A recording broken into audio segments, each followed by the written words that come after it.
way here.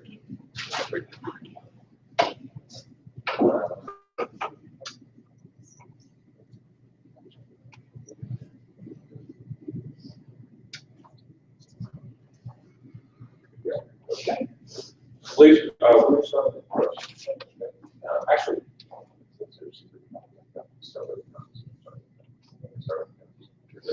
right, please welcome the social networking groups.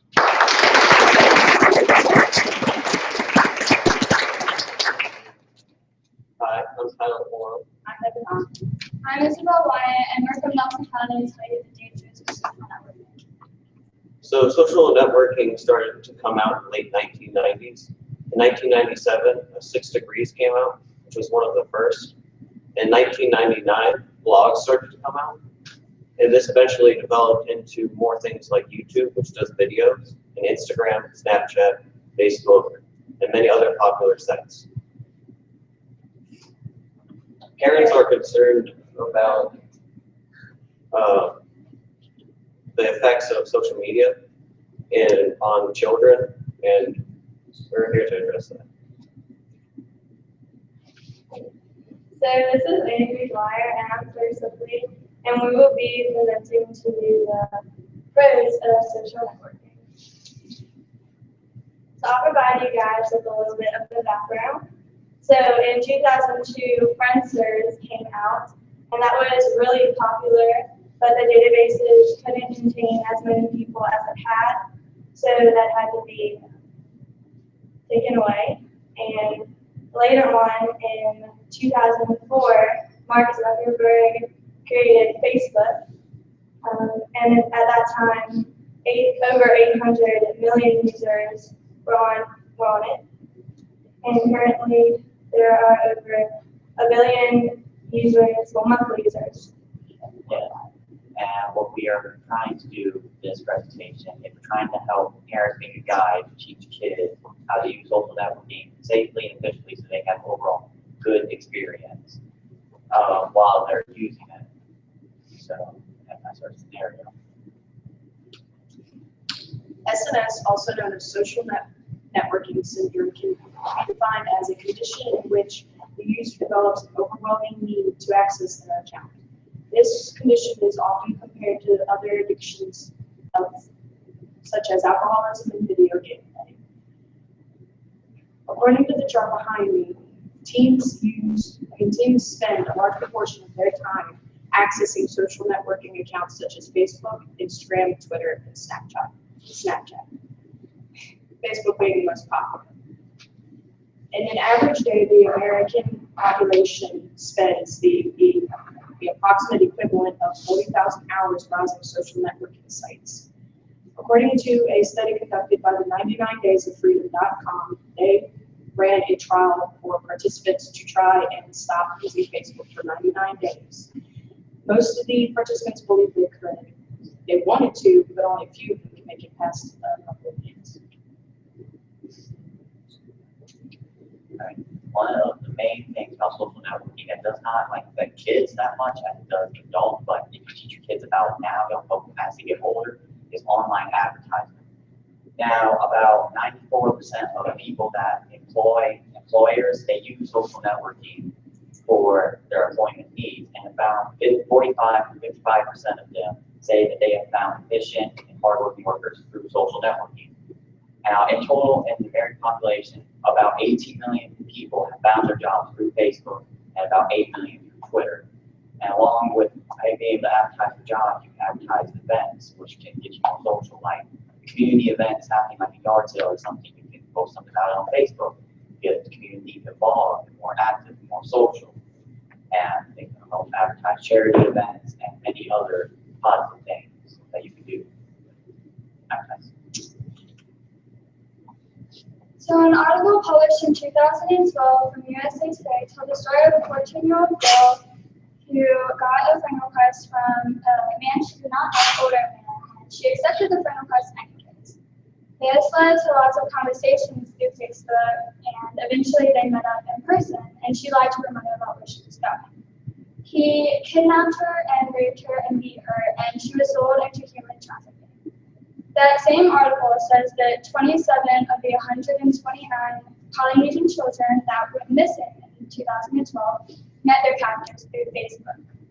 As you see on this chart behind, 71% of teens put their school name or their town name on their social media profiles.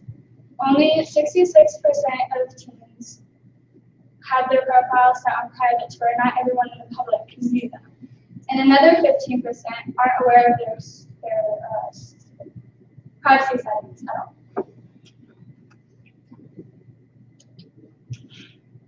Okay, so there are around 90% of teenagers in the U.S. using social networks.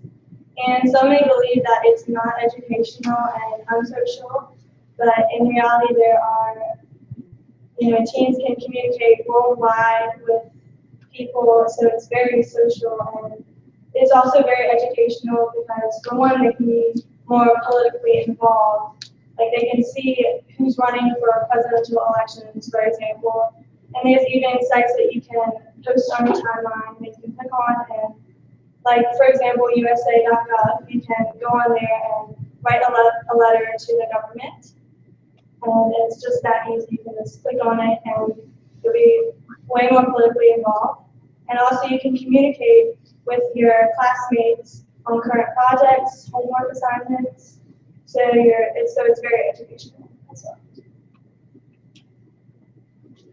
A huge problem with social networking is cyberbullying. Both Amanda Todd and Megan Meyer both killed themselves at a young age. Megan Meyer at 13 and Amanda Todd at 15. I'm going to tell a story of Amanda Todd.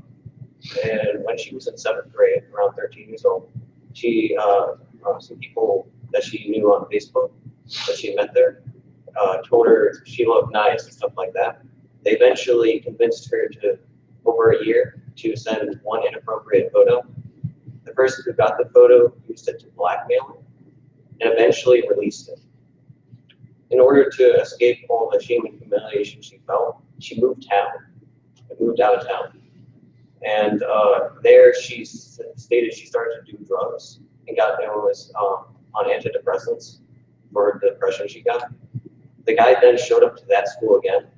They tried one more time to move, and he showed up yet again. She then attempted to commit suicide with bleach, and it failed. And a few weeks later, she successfully killed herself, unfortunately. So to wrap this presentation up, some may believe that, well, it is true that there is cyberbullying online, but this is when it ties into the scenario, and parents should evaluate the maturity of their children and make sure they give them the device when they believe they reach the maturity level. And they should also inform safety. They should make them fully aware of what they're going to be up against. And they should always be monitoring them to make sure that they're safe. So, in other words, if parents use this guide to teach their children about how to stay away from bullies, how to not let anything that's said online not really affect them, and just how to use it safely, not go on inappropriate sites and stuff like that. I mean, social network can be a really, really good thing, really social, really helpful thing for kids to get more friends, as long as parents teach how to use it correctly and not abuse it. Thank you guys for listening.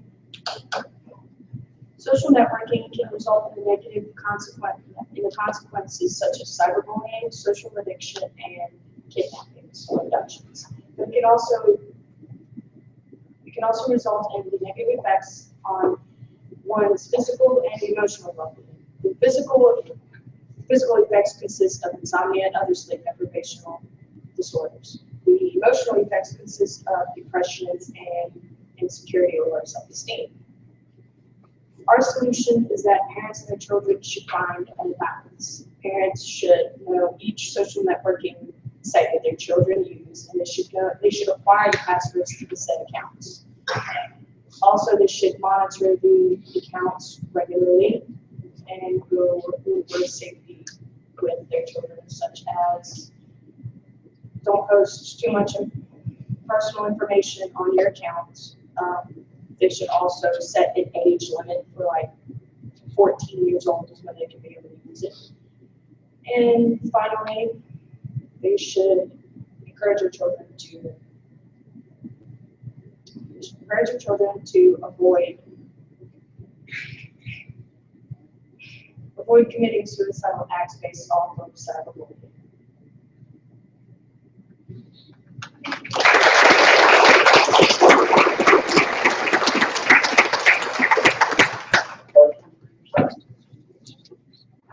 I have a question. You mentioned stories about the families realizing cyberbullying. Do you have any information that's on the instances of cyberbullying in terms of numbers, any kind of information on how frequent this is? As far as I know, it's not as common as regular bullying, like in school. It's rare, a little bit, but it's much more serious.